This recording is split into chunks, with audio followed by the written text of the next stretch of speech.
So I want to talk about framing your shots, and this will be a quick video, but a lot of people when they start shooting their videos, they think that it's really important to be center all the time. Now, one thing that's interesting though is that if you ever have to do a jump cut, like I did right now, you'll notice it seems a little bit twitchy. You're not quite sure if it's an error or it's a deliberate choice. So for me, I like to move between jump cuts so that it's very clear that it's something different. And we already talked about J cuts and L cuts to try and smooth the audio between those cuts. But another thing that's important to keep in mind is that you want to divide the screen into thirds, and I'm looking at the viewfinder to try and estimate. I'll probably put up some transparent thing on top of this. And basically, if you divide the screen into 9 squares, you want your eyes to be right on that top third.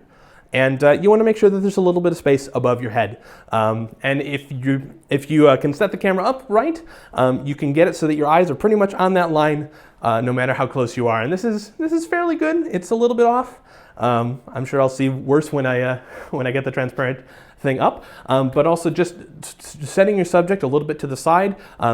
For whatever reason, I don't really know why, but film people say that it's so, and I think there's some psychology behind it, that centering something is not necessarily the best if you put it a little bit off, and basically right on that third is kind of the sweet spot. So this is one of the best places to be because my eyes are right on that top third line, and my frame is extending far past, but centered along that horizontal third. So that's just a quick tip to kind of vary up the style of your vlogs. Don't feel like you need to be centered. Also, you don't want to be like this. You want to make sure that your forehead is entirely there. You don't want to be too low, and all that sort of stuff. Unless, of course, you're deliberately breaking it for comedic effect or whatever it is you want to do. But those are just some general rules to follow.